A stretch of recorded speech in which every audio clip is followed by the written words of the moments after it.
Amados hermanos, nuevamente vuelvo con ustedes para traerle ahora esta meditación tan importante para la iglesia como pueblo del Señor. Y se titula No pases de largo. Es la historia que nos narró el evangelista Lucas en su evangelio, el capítulo 2, los versos 25 al 37, pero específicamente voy a usar nada más el verso 30 en la palabra del Señor. Dice el verso 30 así: respondió Jesús y dijo: un hombre descendía de Jerusalén a Jericó y cayó en manos de ladrones, los cuales le despojaron hiriéndole, se fueron dejándole en el suelo medio muerto. No pases de largo. Es la meditación de hoy. Y espero que este título y esta meditación le sirva a usted de mucha bendición. Debido a reyes y reinados perversos en Israel, el pueblo estaba viviendo la peor calamidad. Las divisiones se sucedían. La rivalidad estaba a la orden del día, y tal era el caso que el Señor nos narra en esta historia llamada El Buen Samaritano. ¿Y por qué samaritano? Porque en esos días de la venida de Cristo a esta nación estaba dividida en dos reinos. El reino del norte, compuesto por 10 tribus, llamado Israel, y el reino del sur, compuesto por 2 tribus, llamado Judá. A ese mundo tan espantoso se tuvo que enfrentar el Señor Jesús, pero como Él era y es todo amor y compasión, su inmenso amor y misericordia alcanzaba a todos por igual. Y esta es la base de esta preciosa historia llamada El Buen Samaritano.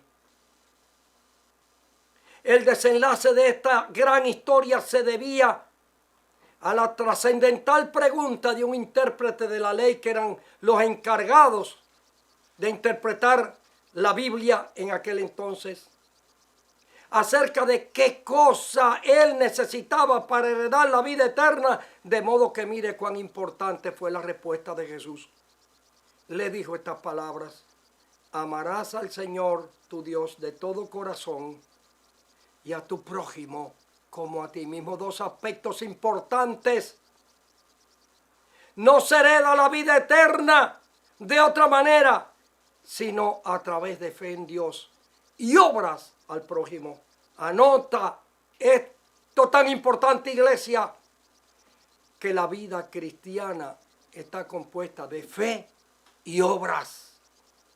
Fe para creer en un Dios todopoderoso, y obras para auxiliar al caído, al moribundo. 3 célebres personajes descendían por el polvoriento camino de Jerusalén a Jericó, uno tras otro, y cada uno venía ensimismado en sus egoístas pensamientos.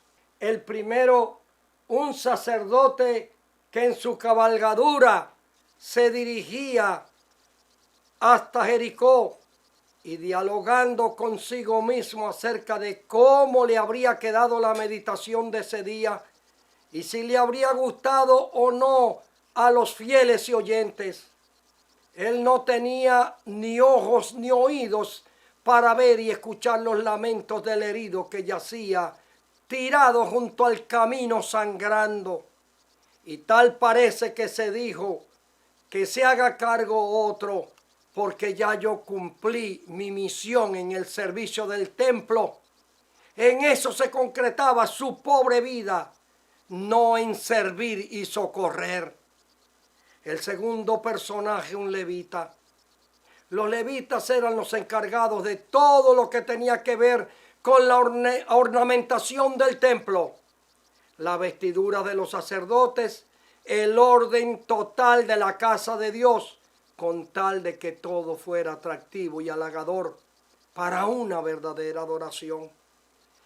Y que al fin el servicio surtiera el efecto deseado. Este tampoco ni vio ni oyó, los lamentos del herido moribundo. No era su asunto el socorrer al semejante. El tercer personaje, un samaritano. Para hacerle más claro, un despreciado de Israel. Estos, al dividirse el reino de Israel en dos partes, tenían prohibidas las relaciones sociales y religiosas. Israel con su adoración al becerro egipcio y Judá con su adoración al Dios único y verdadero.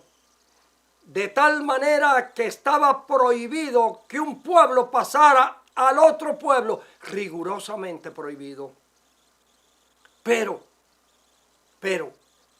este samaritano, de donde le llegó su sobrenombre, sí vio y oyó los lastimosos quejidos del moribundo.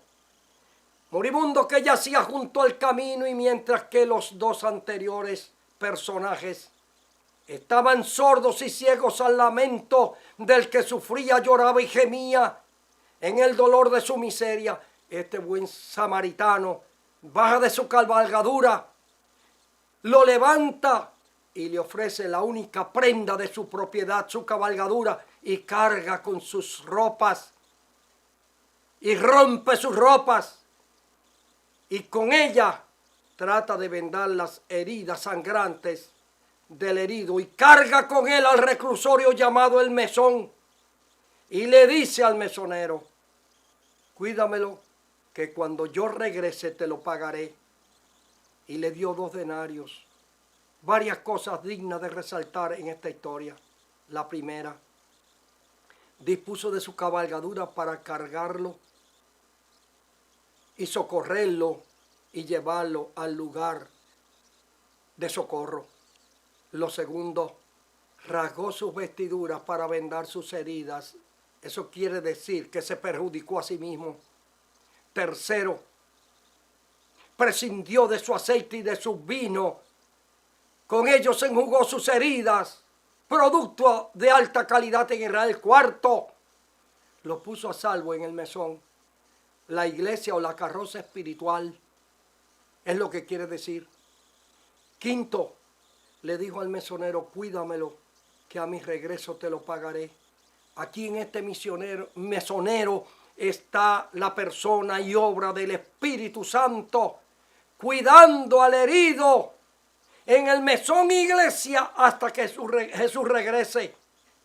¡Oh, qué profunda verdad esta! ¡Qué extraordinaria verdad!